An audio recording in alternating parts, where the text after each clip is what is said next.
don't wanna be nothing like you. I don't wanna be just like you. I don't wanna be anything like you.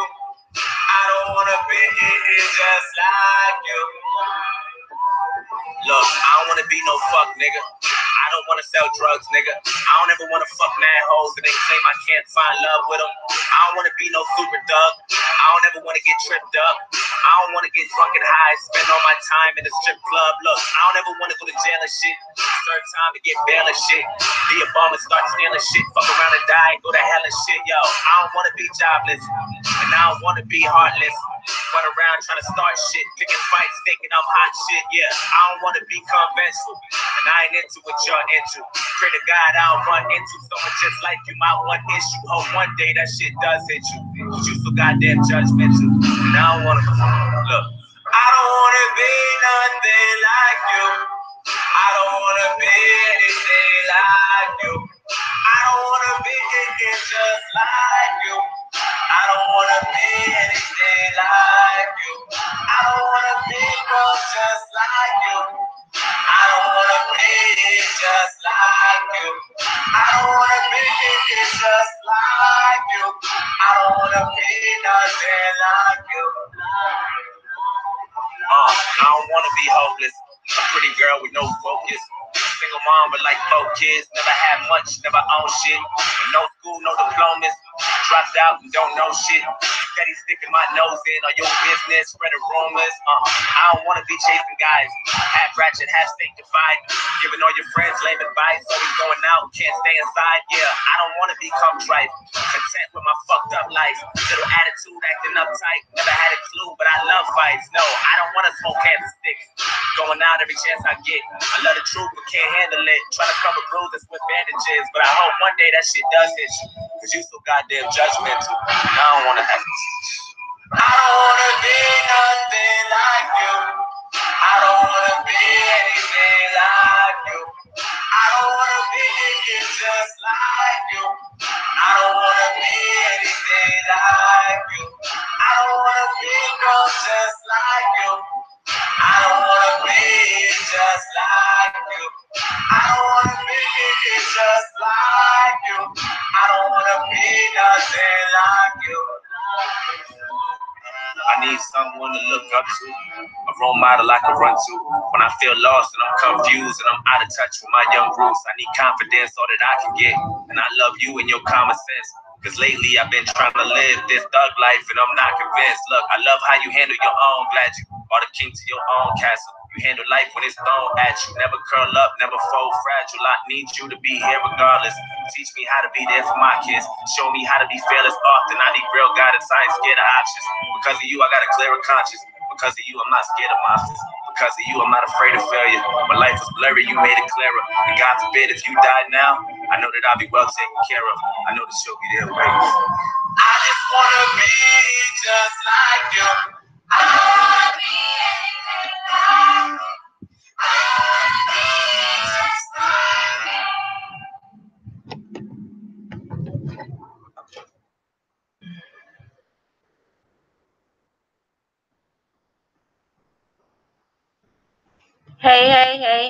Hey, T. Hey, you're the only one in here, baby girl, although I see 5 people watching.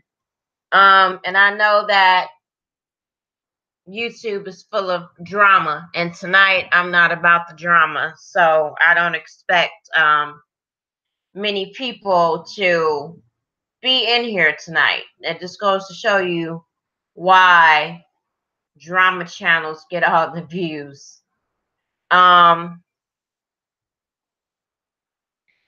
Tonight is basically going to be for the kids. It's basically dedicated to the children, to our children, for our children. And I really wish that there were more people here, because I know that it's just not me and Tamia that have children. But you know, it is what it is. Kind of disappointing. But hey Hector, what's good? What's good, baby boy? What's good? Um,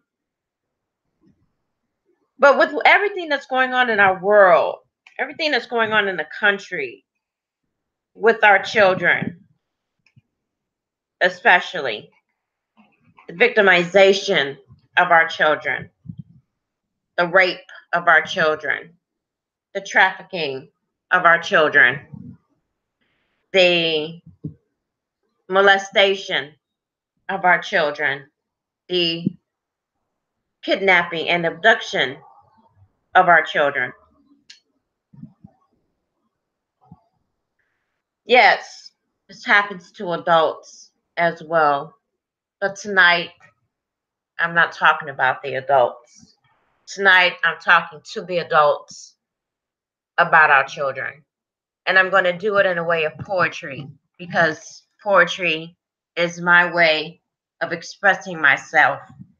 And all day today, I have been writing poems for children that's geared to children.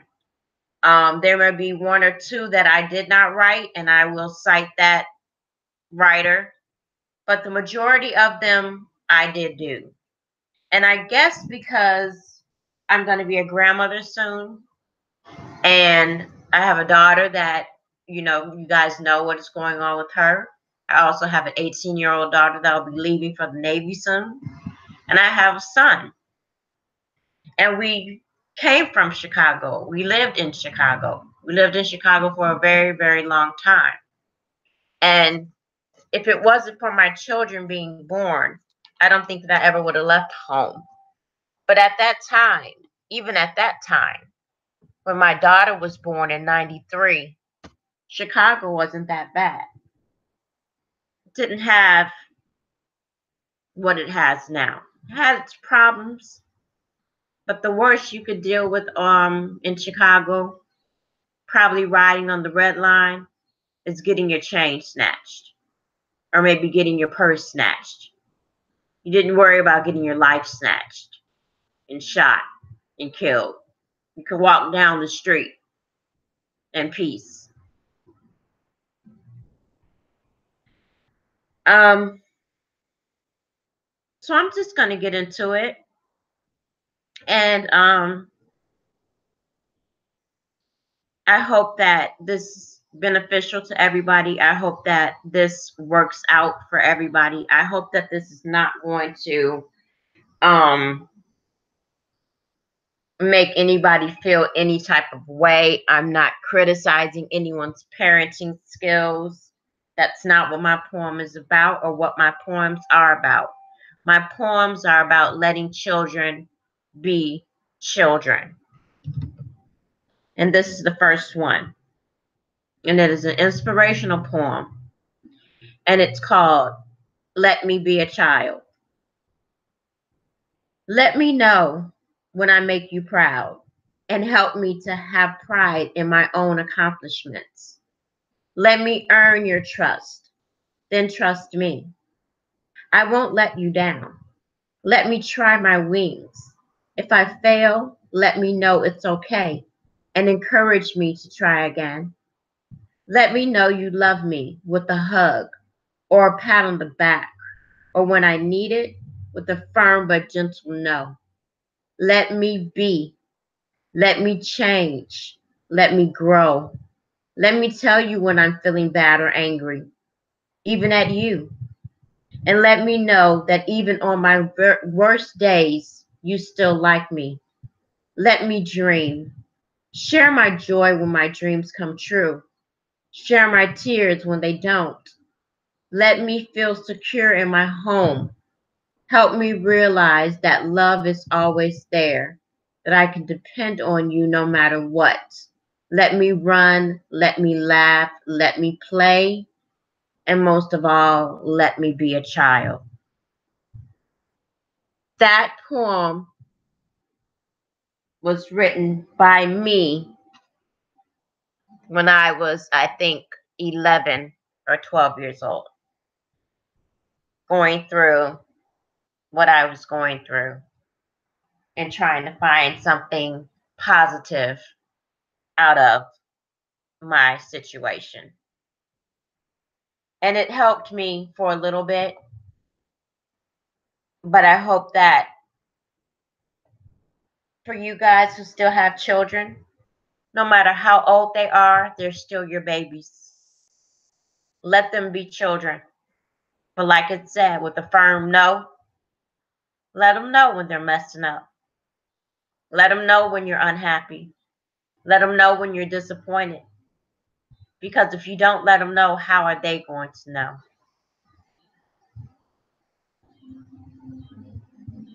This is another one. And this was written by Dorothy Law. And it's called Children Learn What They Live. If a child lives with criticism, they learn to condemn. If a child lives with hostility, they learn to fight. If children live with fear, they learn to be apprehensive. If children live with pity, they learn to feel sorry for themselves. If a child lives with ridicule, he learns to be shy. But do not despair. If a child lives with tolerance, they learn to be patient. If a child lives with encouragement, they learn confidence. If a child lives with praise, they learn to appreciate. If a child lives with fairness, they live with justice. If a child lives with security, they live to have faith. If a child lives with approval, they learn to like him or herself. If a child lives with acceptance and friendship, they learn to find love in the world. That goes back to a lot of what we've always said. The child is a product of his or her environment. And we have way too many parents, in my opinion. Good evening, Chantel. Good evening. Hi, Belinda. I have, in my opinion, I've seen too many, and namely some of my friends and even my sisters are being my nieces and nephews' friend and not a parent. And if you do that and when you do that, that is when these children learn the opposite of what it is that you're trying to teach them. And that is to be firm but compassionate. That is to be able to stand on your own 2 feet. It is to be able to take care of yourself without mommy and daddy. It is to be able to make decisions that is going to prolong your life or shorten your life. But we as parents have to let them know, and we have to always let them know and say to them when it is the right thing and the wrong thing to do. I don't care when my children turn 30. If I'm still walking this earth and they are doing something that I do not approve of, I, please believe, will let them know.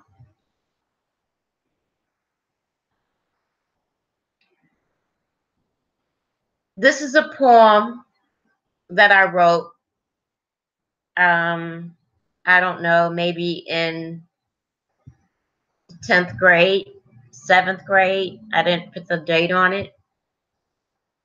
But it's called When You Thought I Wasn't Looking. I saw you hang up my first painting when you thought I wasn't looking on the refrigerator. And I wanted to paint another one. When you thought I wasn't looking, I saw you feed a stray cat. And I thought it was good to be kind to animals.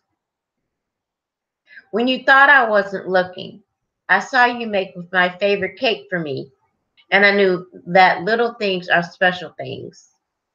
When you thought I wasn't looking, I heard you say a prayer, And I believe there is a God I could always talk to. When you thought I wasn't looking, I felt you kiss me goodnight and felt loved. When you thought I wasn't looking, I saw that you cared and I wanted to be everything that I could be. When you thought I wasn't looking, I looked. And I wanted to say thanks for all the things I saw when you thought I wasn't looking. That poem was written for my grandparents because those were the only two people in my life that did those things, that would put my paintings on the refrigerator, that would put my arts and crafts around the house, that would tell me that I'm doing well, that would do things just because, all when they thought I wasn't looking. But it goes back to say, children see everything. They see everything and they hear everything. And that is why we have to be aware of what we do, how we speak when we are around children, how we deal with social media, namely, since this is what we're on right now, because the children, the teenagers, the young adults, they come and they watch us on YouTube. And they hear the fighting. And then they turn around and they do something like NFL Madden. When you have a tournament and he gets upset because he lost and kills people because you was not looking. You were not taking care of your child. You were not being aggressive enough with your children. And when I mean by aggressive, I mean not being in his life for him to know that it is just a game. It's not real life. We lose people now because of a game. We've lost children, young adults because of a game. Right, Chantel? We're losing our children every day. Like I was stated in the beginning, to drugs, to child molesters, to rapists, to trafficking.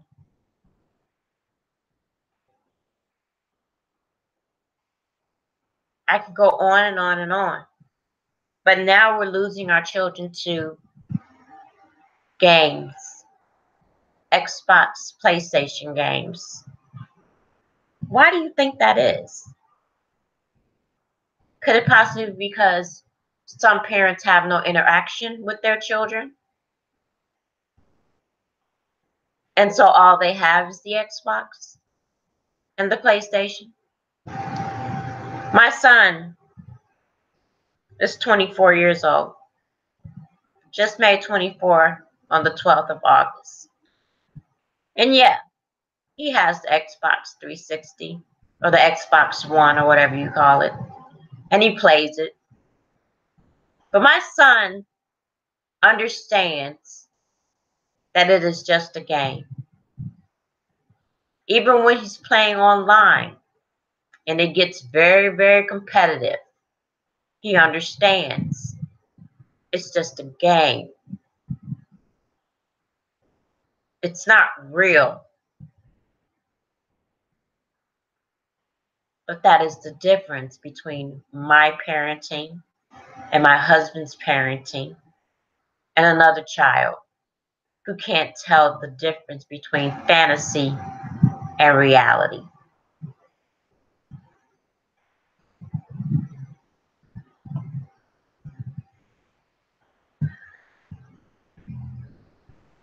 Another poem that I wrote when my daughter was born.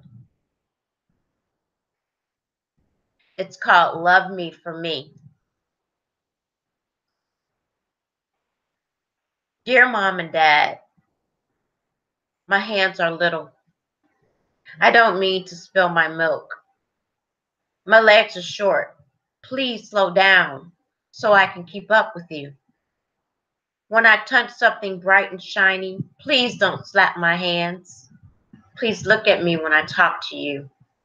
I just need to know you're listening. Let me make mistakes without feeling stupid. My feelings are delicate. Please don't expect the bad I made to be perfect or the bad I made to be perfect. Just love me for trying. Remember, I am a child, not an adult. Sometimes I don't understand the things you say. Please just love me for being me, not for the things I can do. I love you, Mom and Dad. You're all I have.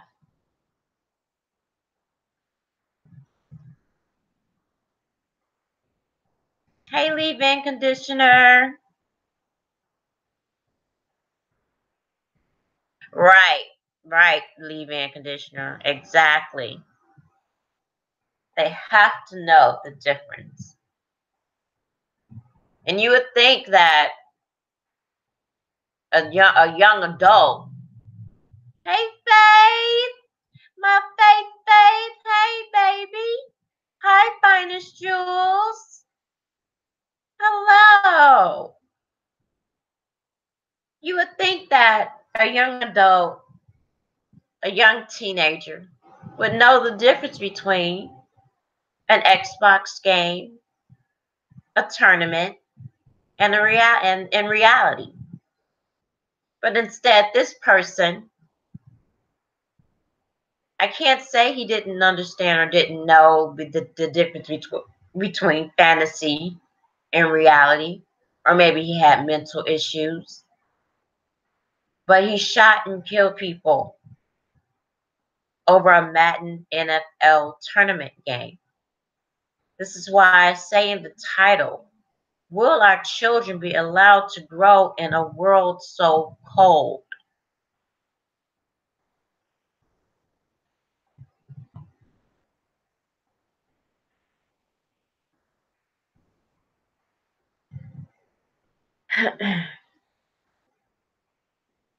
Another poem that I'm going to share with you tonight is written by Loris Maglaguzia.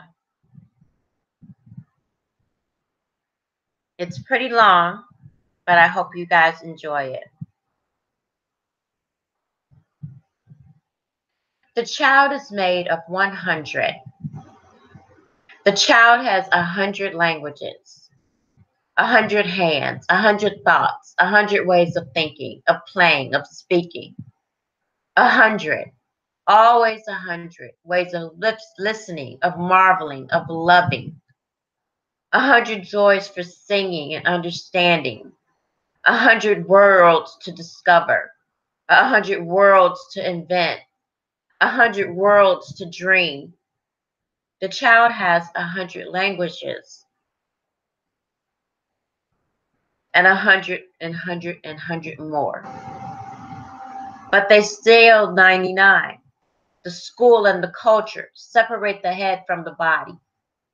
They tell the child to think without hands, to do without head, to listen and not speak, to understand without joy, to love and marvel only at Easter and Christmas.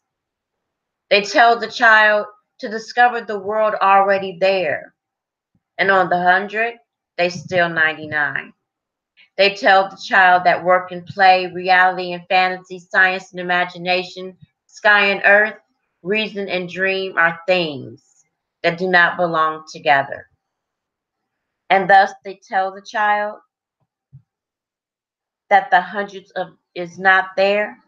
The child says, no way, the 100 is there. Now that poem for me was really, really deep because it got into the school system and it got into the way that these teachers are teaching our children. Hi, Amy. Cold Pepsi, hello. A child has 100 ways of learning, of doing, of speaking, of singing. of living, of playing. But we only tell them about 99. The school only tells them about 99.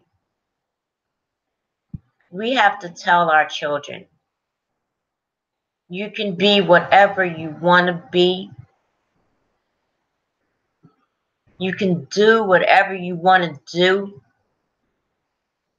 because you have 100 things out there that can make you who you are. Don't limit the children and don't let them limit themselves.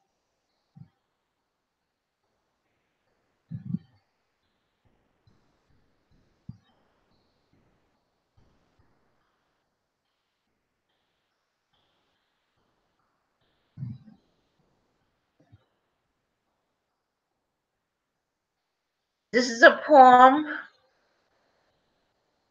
that I wrote today, and it's called Our Children. Fleeting moments in time, the days speed by so fast. The babies were cradled once seem so far in the past. Our children so vibrant with toys and games galore, endless days of playing, but now there's something more. They need to help others to be responsible, expanding their boundaries, growing knowledgeable. Incredible insight to solve the world's woes. So simple the answers that these young persons know. Our children's growing minds, they look through caring eyes. I have hope for the world. In them the future lies. Which, of course, is the truth. Our children, as cliche as it sounds, are our future. What will our future be if we continue to allow our children to disrespect us, to disrespect others, to disrespect themselves? What will our future be? What would their future be? That's the question. Because I know that I'll be dead and gone. One day my life will end. One day our lives will end. And the day that Yahweh calls me home, I have to worry I don't have to worry anymore about the future of my children and their children and their children. I look at the way that these children are today and I am just appalled. I live in Rock Island, Illinois. And the thing about Rock Island, Illinois now is that the simple fact that it's so close to Chicago. And when they closed a lot of the Chicago projects down, a lot of Chicago people came here. And we began to have a lot of gang problems. We were having shootings. But it seems in my area in Rock Island, our police department, although they are as racist as can possibly be, we don't have those problems. But in the richer parts of the Quad Cities, such as Bettendorf, Coal Valley, they're taking cars, they're stealing cars, they're joyriding, they're crashing and having accidents, killing other people, smashing people's windows in their cars. And it irritates me to the max. It irritates my soul when I watch something and people say, it could never happen here. Oh, it will never happen here. It will happen anywhere. A few years ago, two beautiful, beautiful young girls were murdered and left by the river in my area of Rock Island, Illinois. So it happens everywhere. No place is safe. No place. It's bad enough that I know, because of my history, that a child right now is being molested or beat right now.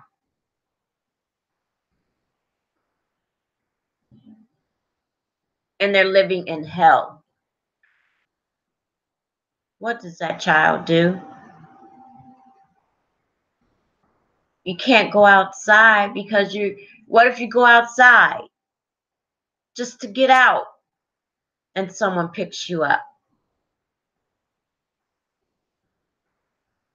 What if you go outside and someone decides that they want to shoot you for your shoes, or take you, or shoot you, or hurt you for your jacket?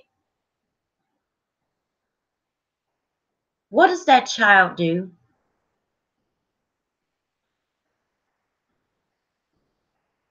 What does that molested, abused child do? If it's difficult for a child who's living in a regular home, imagine how difficult it is for a child like that.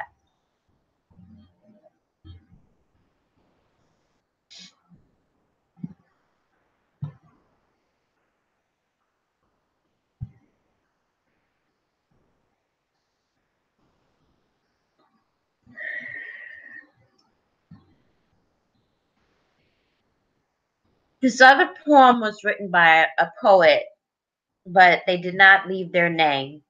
It's an anonymous poem, but it has beautiful meaning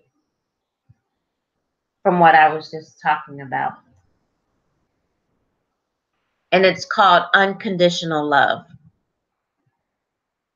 Several years ago, a man punished his 5-year-old daughter for wasting a roll of expensive gold wrapping paper. Money was tight, and he became even more upset when the child used the gold paper to decorate a box to put under the Christmas tree.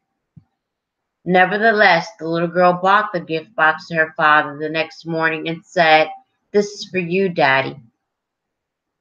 The father was embarrassed by his earlier overreaction, but his anger flared even more when he found the box was empty. He spoke to her in a very harsh manner. "Don't you know, young lady, when you give someone a present, there's supposed to be something inside the package?" The little girl looked up at him with tears in her eyes and said, "Oh, Daddy, it's not empty. I blew kisses into it until it was full." Father was crushed. He fell on his knees and put his arms around his little girl, and he begged her to forgive him for his unnecessary anger. A short time later, the child was killed in an accident. It's been said that the father kept that gold box by his bed for all the years of his life. And whenever he was discouraged or faced difficult problems, he would open the box and take out the imaginary kiss and remember the love of the child who had put it there. In a very real sense, each of us human beings have been given a golden box filled with unconditional love and kisses from our children, family, friends, and God. There is no more precious gift anyone could hold. Now that, you guys, broke my heart to hear that poem. How many times does a child come to you and give you a gift? And you say, "Oh, I love this gift." But are you the type of selfish parent that really, in reality, you don't like it? You felt that maybe your child should have spent their allowance money on something a little bit bigger? Or do you truly appreciate the golden box with just the imaginary kisses?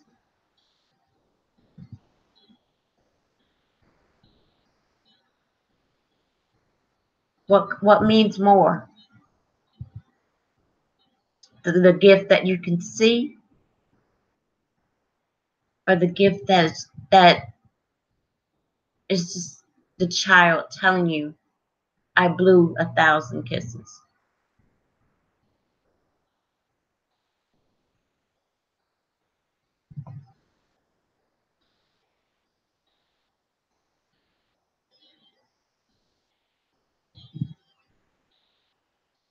Now, I can't go over my whole journal of poems with you guys tonight because we will be here all night. But I'm going to share 2 more and then I'll end it for the night.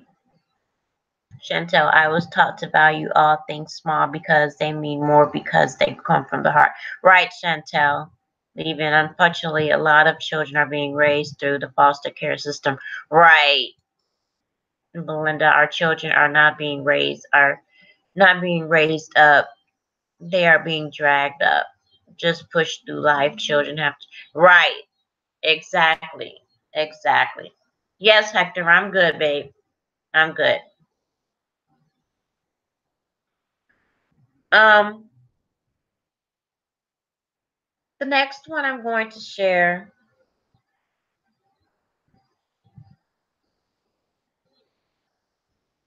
is one that means a lot to me because the only person that said these words to me were my grandparents. And so I wrote about it. It's called I'm Special.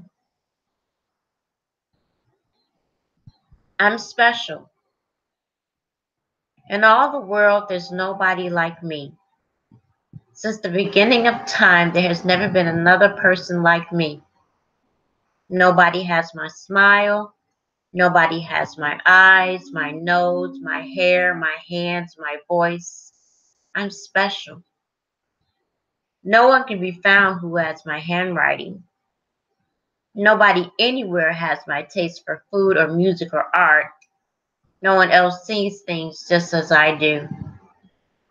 In all of time, there's been no one who laughs like me, no one who cries like me, and what makes me laugh and cry will never provoke identical laughter and tears from anybody else, ever. No one reacts to any situation just as I will react. I'm special. I'm the only one in all of creation who has my set of abilities.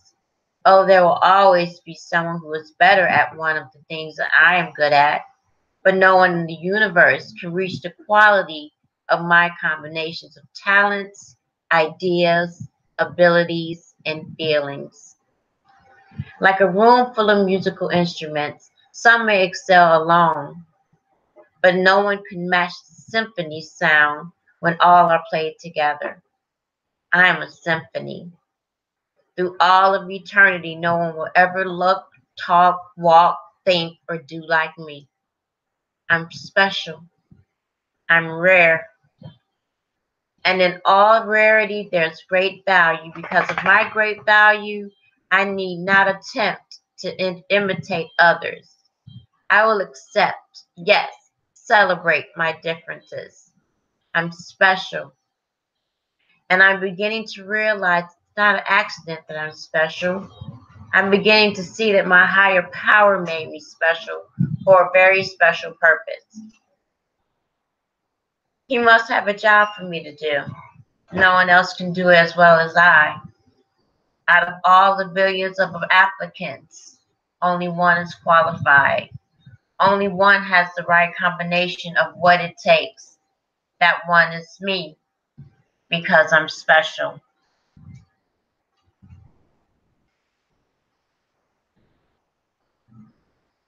Give me a minute, guys. Can you imagine growing up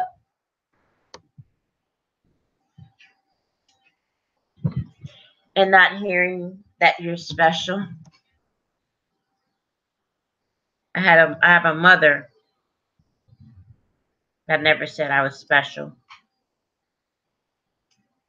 My father didn't even acknowledge me. My grandparents, and I speak of my grandparents a lot, and I'm sorry if I'm repetitive when I do that, but they are the ones that raised me. They are the ones that showed me love and taught me unconditional love and taught me how to fight for myself and for others.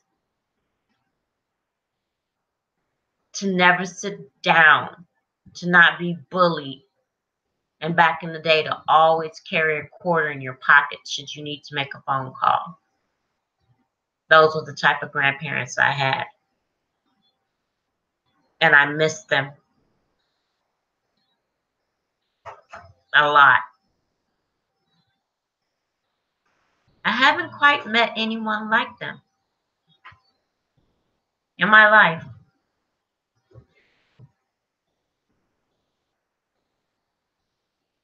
I've met some people sort of like them, but like the poem says, everyone's special. Everyone's different.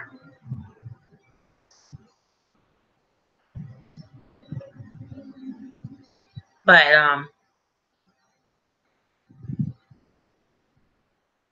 I want you guys, and I know that you guys are probably don't even remember the words that I just said right now. But even when you are feeling low or feeling down, just look in the mirror and say, I'm special and nobody can do what the things that I can do. That God has chosen me to do this. Chosen me to do this.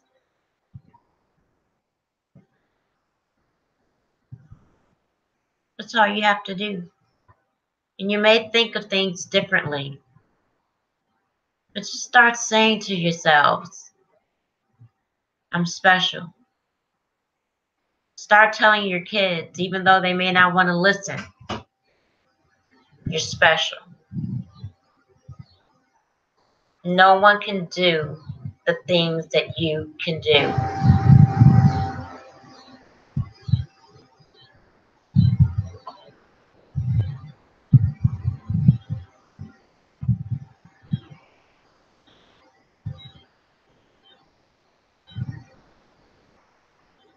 Next poem that I'm going to share with you is by Robin Lee Black, and it's What Our Children Need.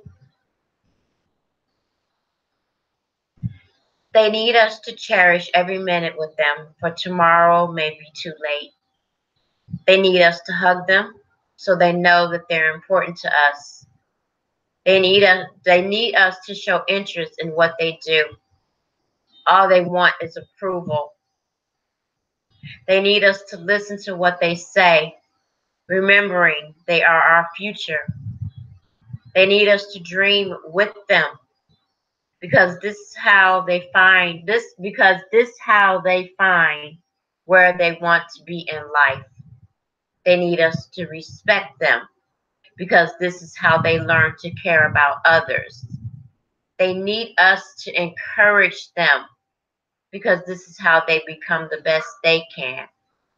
They need us to nurture them because the world can be a harsh place, and we are their shelter from harm.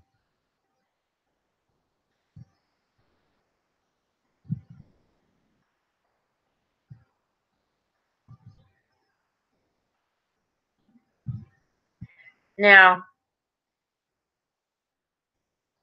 I was going to do this in a video, but then the video would have been very, very long because I'm sharing the most intimate parts of my journal and my diary with you guys,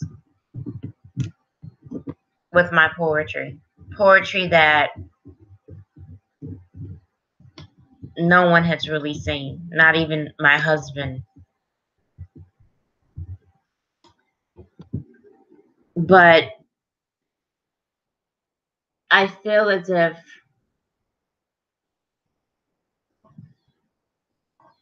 it's needed because I want you guys to feel empowered by my poems. I want you guys to feel as if you can do anything and you can go to your children and say they can do anything and overcome anything.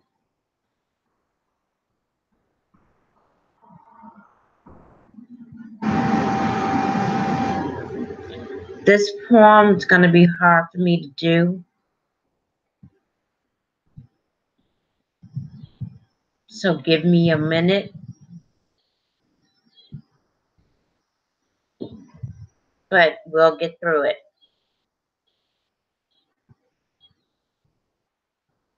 It's called From Someone Who Knows. Is it your mom or dad or someone close who should be good to you? Instead, they hurt you and put you down and blame their pain on you. They drink and fuss, fight and cuss, and make you feel so sad. They take their problems out on you and make you think you're bad. You cry and wonder why, then wish it all away.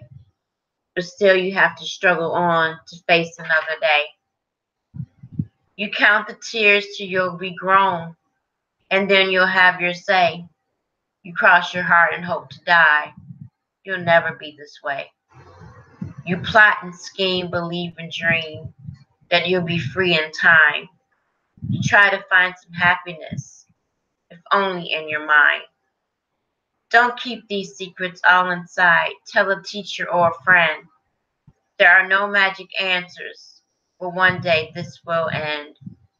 And though you feel so all alone, God is with you every day. Just be strong and don't give up. And don't forget to pray.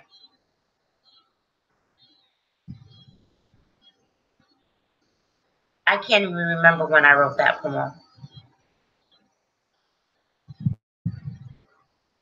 I don't even remember if it was my personality, because I told you guys I have multiple personality. And a lot of these poems I don't even remember. But I can tell by some of them which one of my personalities was angry and which one was happy.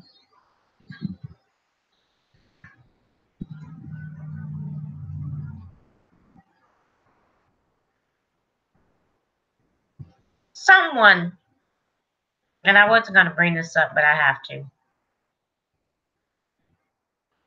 One of the people that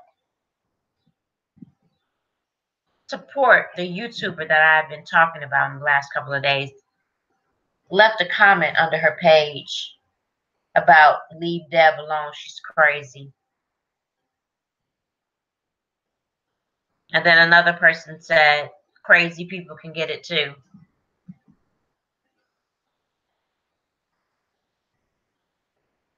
And I'm going to sound like Tupac Shakur right now because you know what? At first that did bother me. But I am fucking crazy. I'm crazy because of the life that I had. Because of the childhood that I had. I didn't grow up to be this way. I was taught to be this way. I was taught that I had to fight by the people that were supposed to teach and love me, but they taught me the opposite. So my mind split, and I have DID. And if it wasn't for my DID, I probably wouldn't even be here speaking to you today if I didn't have a personality that would be able to come and take on the heavy shit.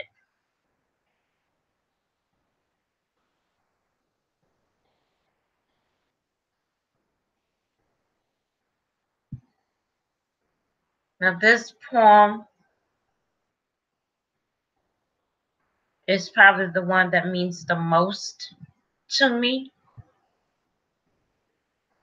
and it may trigger, and I'm hoping that it will not trigger anyone. That's not my intention. My intention is to tell you and show you how I felt.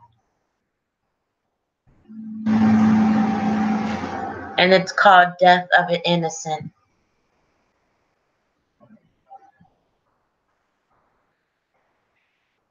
She puts on a smile only to hide her fears. You can tell she's hurt, but she's cried enough tears. It's the death of innocence. With one wicked touch, it's the withering of a youth, and it hurts so much. When evil strikes in our homes through someone we trust, it's a world of hurt and revenge, so must. A girl throws down a card talking about how much fun she had. Hers was so hard, and it just hurt so bad. It's the death of an innocence. With one wicked touch, it's the withering of a youth, and it hurt her so much. Her family trusted that man. He told her it was her fault. She should have ran. She feels so guilty. Why didn't she leave? He makes her feel so filthy and worth nothing. It's the death of innocence. With one wicked touch, it's the withering of a youth, and it hurts so much. She spills it to the spring to her closet friend. She says the cops are on the way and that her wounds will soon mend. She tells Spring that she can stay and she's running again. Did he even think what he was doing to her? Does he know what he did and how it will affect her? He killed the innocents, and now she's not the same.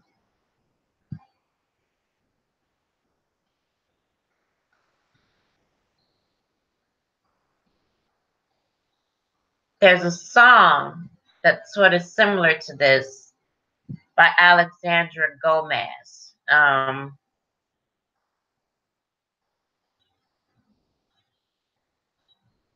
That I got my inspiration from when I wrote this.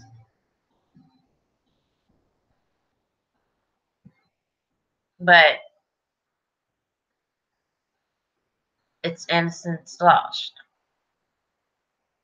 Innocence that will never be given back to me or to any other child.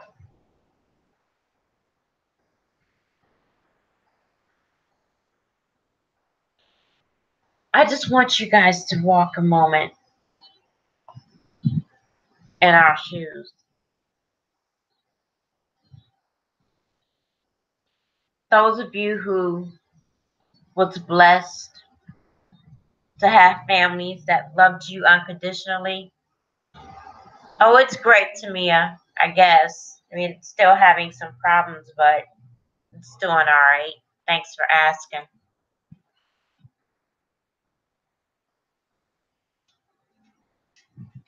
I just want you guys to don't be so quick to judge. And I'm only saying this because of that comment.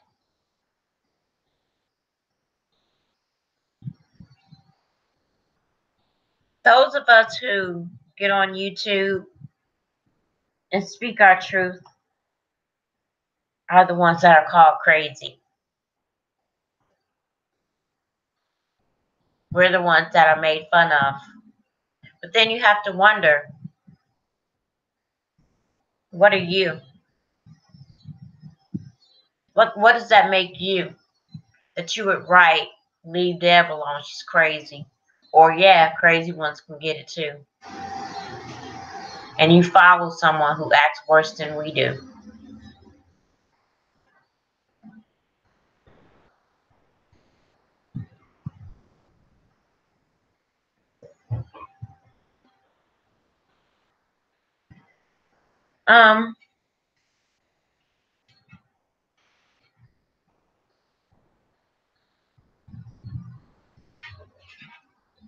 My last two poems, I know I said I was going to give up, but I might as well just share the rest of them with you guys and just get it over with.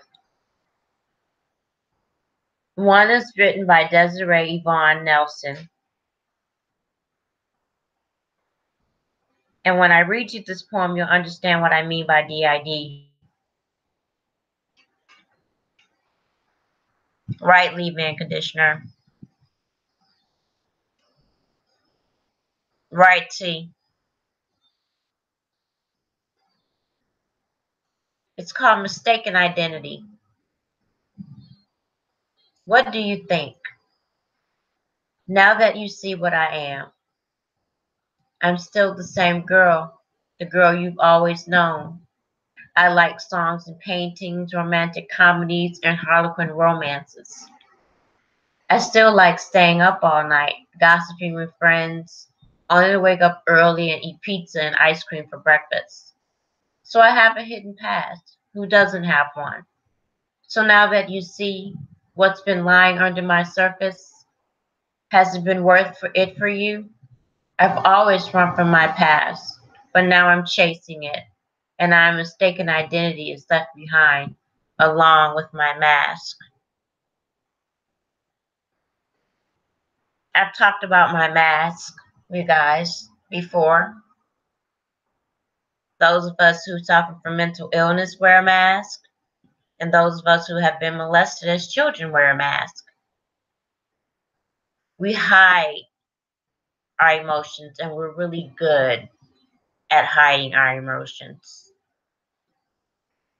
But that's to the detriment of us and the benefit of you guys. Because we don't want to burden people with our pain. We don't want to sound repetitive. We don't want people to hurt. Believe it or not all children who were molested grow up to be molested, or to molest, rather. That's a misconception and it is a lie. Not all people who have mental illness go out and get guns and shoot and kill people. That is a lie. To be honest with you, some of us can be the nicest people that you'll ever meet. But you'll never know that because you judge us because of our pre-existing conditions.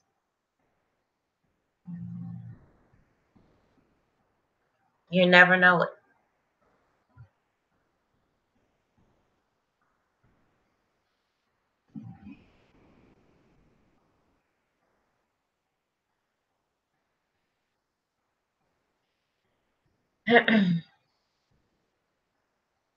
This is the last poem, and I mean it this time, y'all.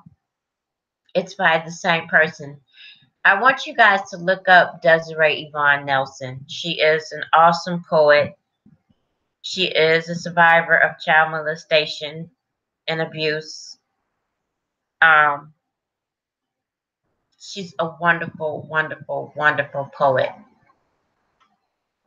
Her name is Desiree Yvonne Nelson. Kids get justice. Hey, Shima. I'm sorry. Could you leave the courtroom, please? Yeah, sure, no problem. This case is only about me. But that's all right. I'll leave. This is so messed up. I think to myself, they're in the wrong business. If they don't like talking to kids, family law judge, please, it's bull. They don't like seeing their victims as they subject them to torture. It's just like the firing squad. I say aloud, 5 possible criminals and 1 single perpetrator.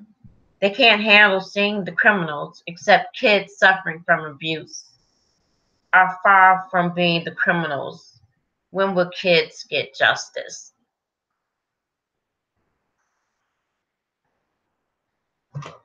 And that's true. When will kids get justice? A child molester gets 99 years and only served 5, but a drug dealer gets life.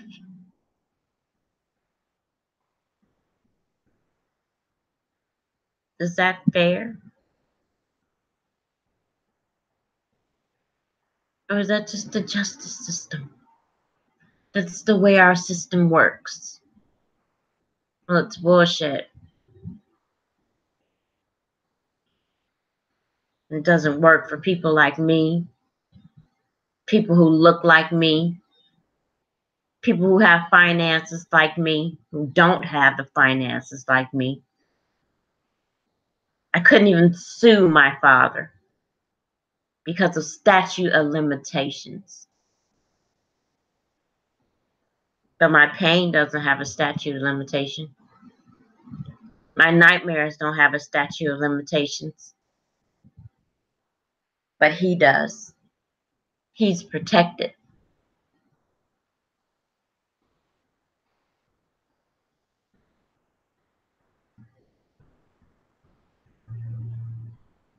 I didn't mean for this to be so deep.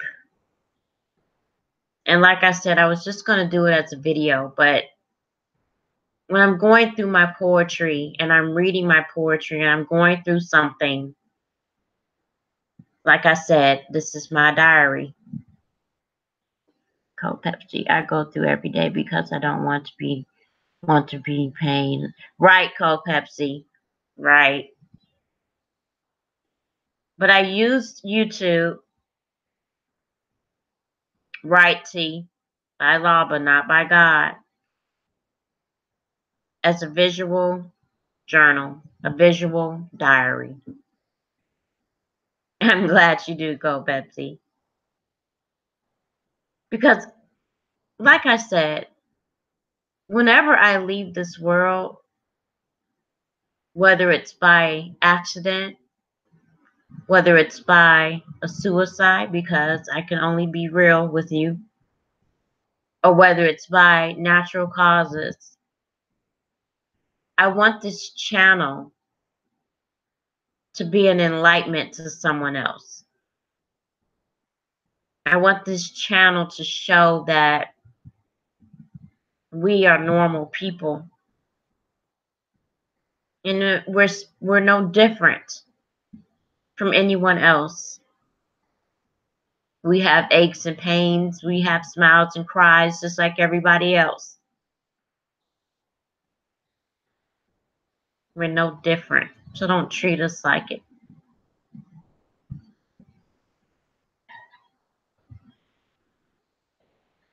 I hope you guys understood that song. I Don't Want to Be Just Like You. I played it before a while ago, but it's a very important song by Joyner Lucas.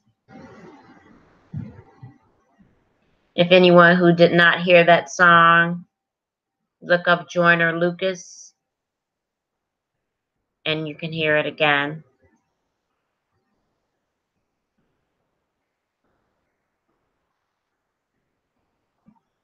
But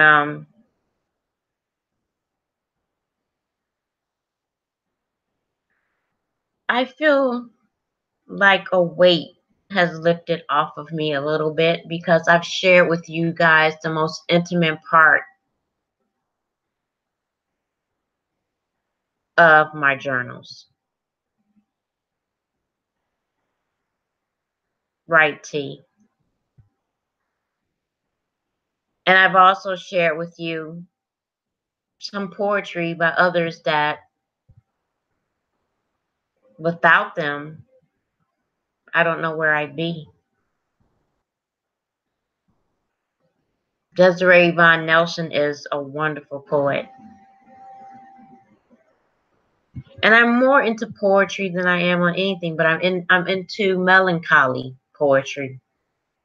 I'm not into that happy poetry because that's not my life. Thank you, T. I love you too. I love all of y'all. My life is not a bed of roses. I don't wake up and walk through a field of lilies. I wake up and walk through a field of thorns every day. And I can come on here and I can be so happy and I can be so cheerful. But what did I say to you guys? We're good at hiding our emotions.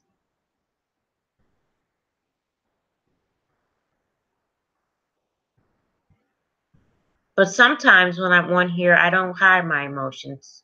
I let them out. I show them. I'll cry if I need to cry. Thank you, Chantel. Thank you, Terry T. Thank you.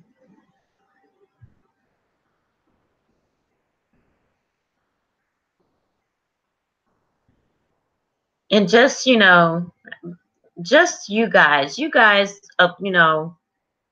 uplift me too. You really, really do. Because it's like I'm at home and I'm alone and I have no one here and I have no one to talk to. And when I get into a mood or I feel myself getting into a mood, at least I know that I can turn on my YouTube and some of my family will be here.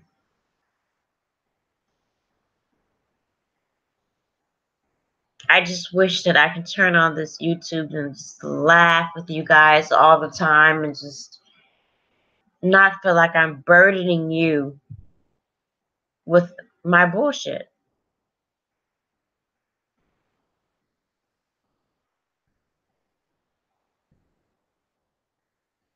But you notice I don't turn my camera on anymore because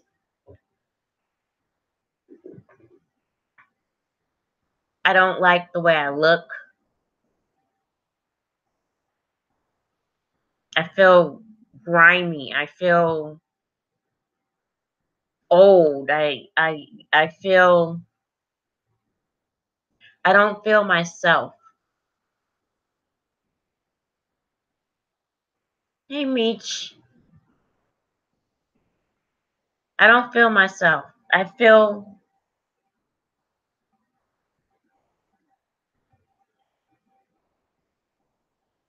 it's like my illness took everything away from me. My father took everything away from me. I got sick.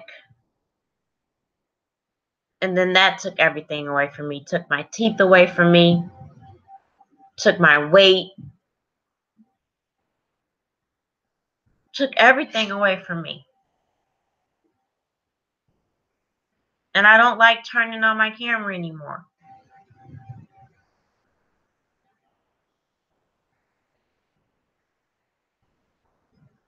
And here I am trying to make you guys feel good.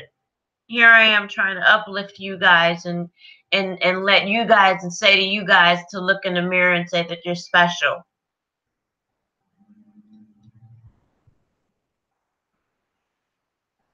But here I am, not even wanting to turn on my camera. How can I be a hypocrite?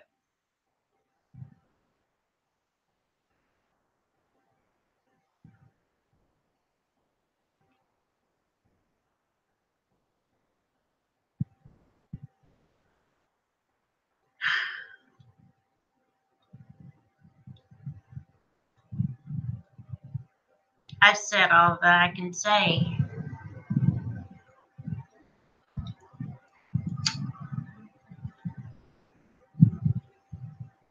And I've done all that I can do.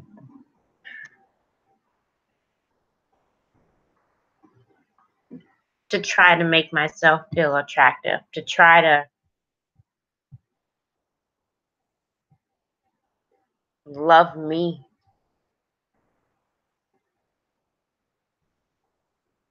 I love everybody else but me.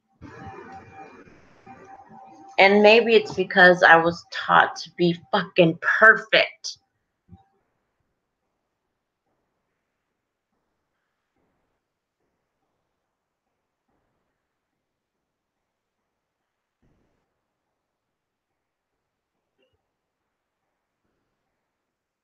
Maybe it's because I was taught to be fucking perfect.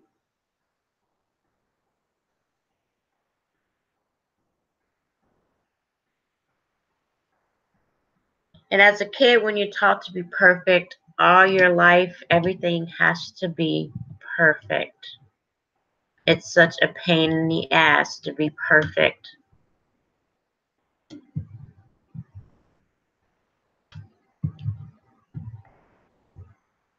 And everybody should probably say, Deb, you're 45 years old. You don't need to be perfect. But in my subconscious brain, I have to be.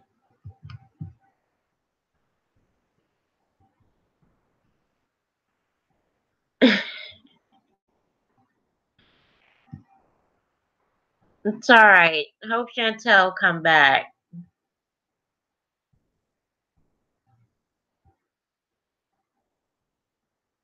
Um,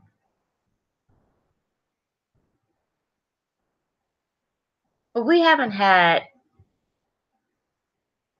a deep moment on the channel for a while. It's been a lot of bullying. I'll be the first to admit, and roasting people and doing things to make myself feel better, but also taking up for my friends, and I will never take that back. Nor will I ever take back anything I've ever said.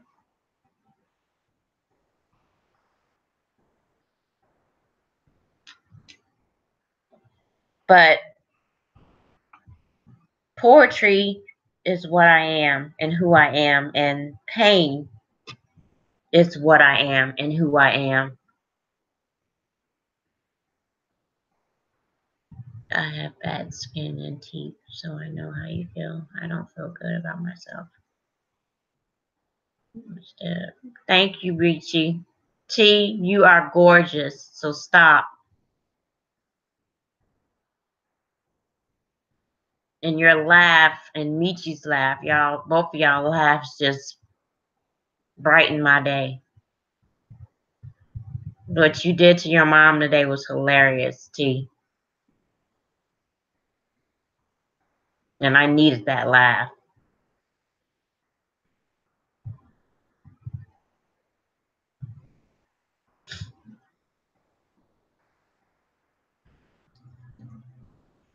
But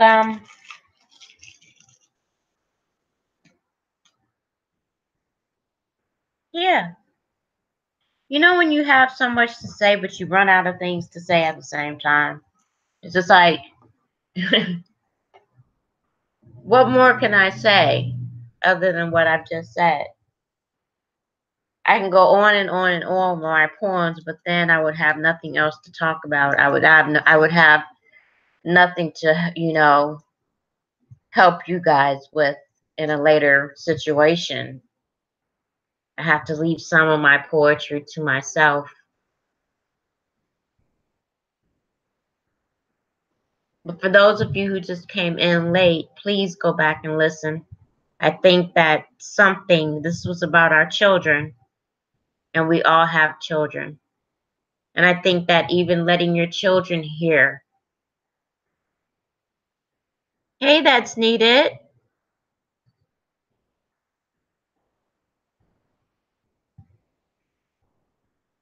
I think even letting your children listen to this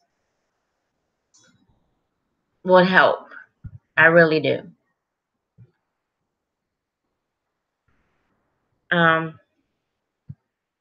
It's time for us to be better. And like Michi said, it's time for us to do better. It's so hard. It's easier said than done. It really, really is. Even in real life, today, y'all, I went to the store. I got in my car, and I'm not allowed to drive, but I said, fuck it, because of my seizures. But I get so tired of having to wait for my husband or having to ask him to take me somewhere and having to hear him gripe and moan about him being tired and, you know. So I just got my car keys, and I took a drive, and I took a drive to the river.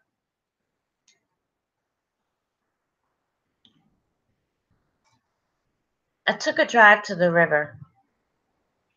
And I did something that I should not have done. I parked my car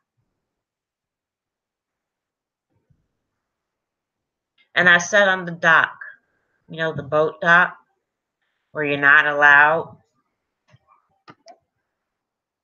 And I let my feet touch the water, just touch the water. And I had those thoughts, the thoughts that I tell you guys about all the time. I had those thoughts.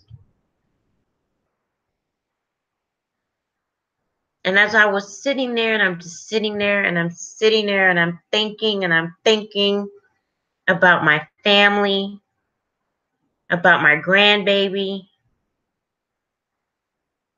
this guy came up to me and he said, "What you thinking about?" Just out of the blue. He walked up to me and said, "What are you thinking about?" He said, "Why don't we take a walk?"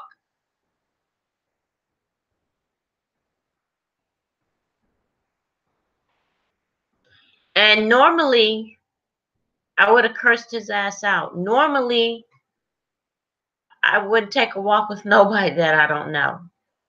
And I wouldn't recommend it.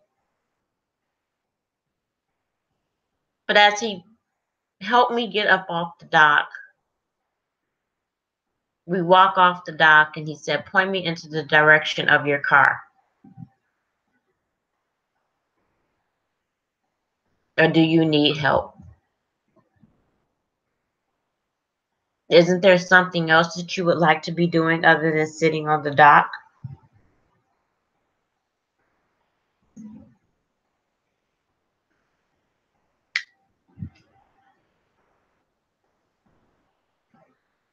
And for that one moment, I thought, okay, this is my guardian angel.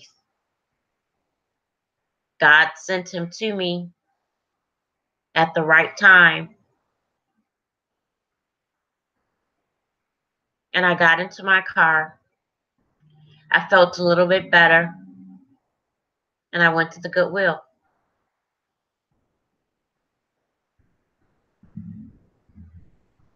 I bought me a couple of things. And yes, y'all, I shop at the Goodwill, goddammit. I don't spend all that money on them clothes. No, no, no, no, no. Not unless it's for something special. But for some sweats and leggings and things like that, and jeans, I'd rather spend $7.50 than $300. Not get me wrong, I have a couple of expensive shits, but 9 times out of 10, I like to give back.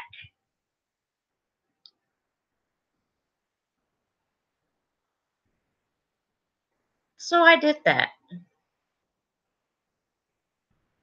And I'm thankful that that guy didn't tell me his name, didn't ask me mine, but he helped me today. Because I don't know what I really would have did. I don't know whether I would have jumped in the river or what.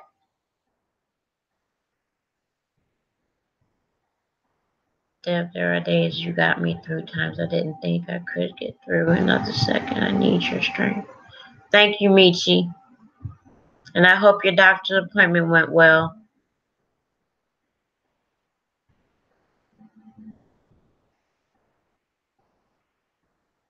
But yes, thank God that's needed. It was the weirdest feeling, y'all. I had a weird feeling when he approached me. I can't explain. It wasn't a nervous feeling. It wasn't a scared feeling. It wasn't an agitated feeling. He gave me just a feeling of peace that I've never felt before.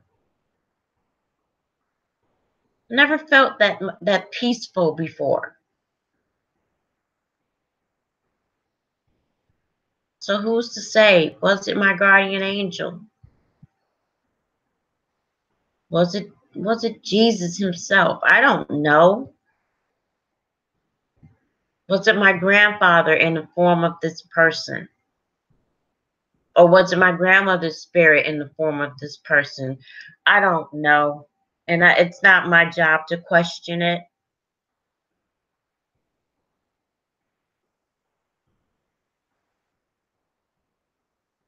Oh, Michi, I'm sorry.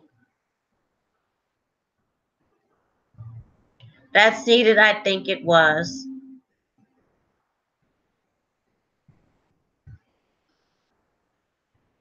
And that's not the first time that that's happened to me. It happened to me before, a long time ago, when I was in a car accident. I was in a car accident. My car was all mangled up. The car looked so bad, I'm surprised I got out of there with just my finger broken. But all I remember is some guy opening up my car door and saying, "Are you okay? You're going to be okay. You're going to be okay." And I never saw him anymore. And I went to the lengths of even going into the newspaper and putting out a classified ad looking for this person because he calmed my spirit during that moment of a car accident. And if anybody has ever been in a car accident, you know how scary that is. And I never got a response from whoever that person was. So I know now in my heart of hearts that Yahweh is not ready for me yet. And I am going to continue to be me. I will continue to fight through my demons and become stronger. Yes, they are, Michi. Yes, to me, I believe so. I believe so, leave-in conditioner.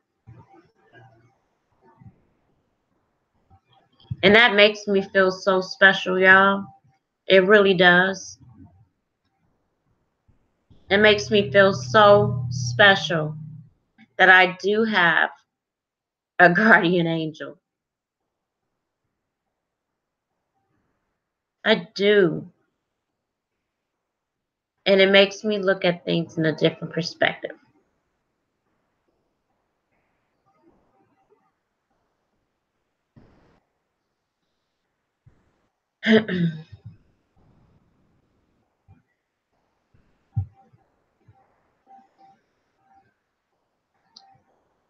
So just as angels are real, our demons are real, and I fight them every night.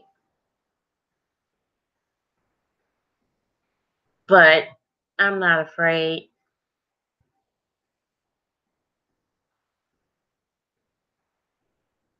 I'm ready to go through my nightmares that I go through every night and wake up at 2 or 3 o'clock in the morning like I always do. It's always 3 o'clock in the morning. And I'm up for the rest of the night and day until I can fall asleep when it's daylight.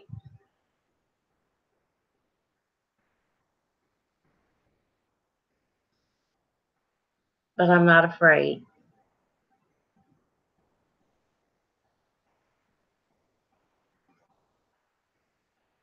So I want to thank you guys. Thank you, T. I really wish that you and Michi was close to me because, man, I need some girlfriends right now.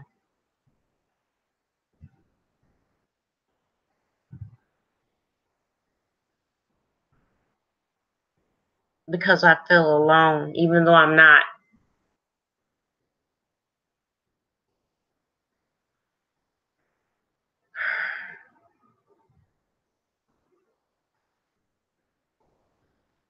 I know, Michi.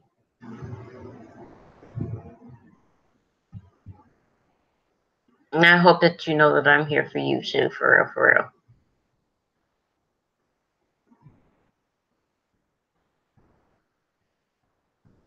So, it's 8:20.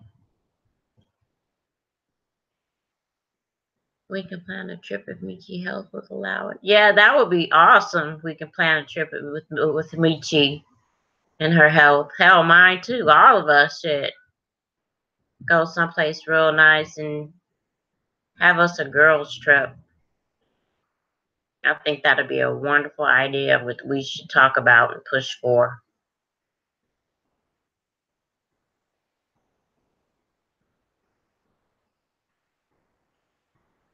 So I'm gonna go. I love y'all so much. You know this. These are not just words that are coming out of my mouth. I mean it when I say it. And you guys helped me tonight. You were my lifeline tonight, and I want to thank you for coming in and listening to me and accepting my poetry. But most importantly, accepting me for who I am. And I appreciate that. That's needed, yes. Everybody be safe. It's a busy holiday. Good night, Devin. Looking forward to your music hangout again. That was awesome. Oh, thank you, Leavin. We'll have it again really, really soon. We'll have it again sometime next week. I just gotta go through. I gotta go through and find music that won't get me my video blocked in the United States. It got blocked from the whole United States.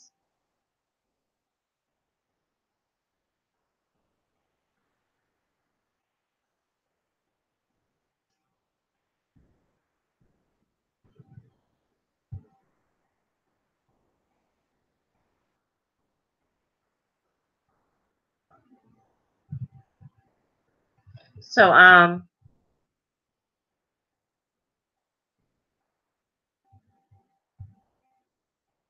yeah. I love y'all. And I want you to have a wonderful night. And remember, I'm gonna do it myself. Try to go back and remember the special poem. And if you guys need to go back and listen to it again,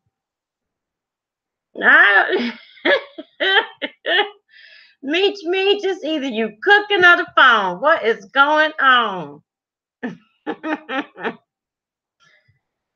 So, if you guys are feeling any type of way tonight, go ahead and listen to the I Am Special poem. Not the other ones, but the I Am Special one. And again, like I said, let your children listen and look at this video and talk to them, you guys. All right? Because talking to them will make a big difference in their lives. You guys have to do that. So, Tamia, baby, I love you. That's needed. I love you. Michi G, I love you. Chantel, I love you. That's needed. Hector that came into the chat earlier. I don't know what happened to him. Chantel, a few of you guys came in. So I want to thank you all for coming in and spending the night with me. I love y'all, and I want you to have a great night. Have a wonderful, wonderful holiday. Stay safe. Peace, peace, peace. Good night, loves.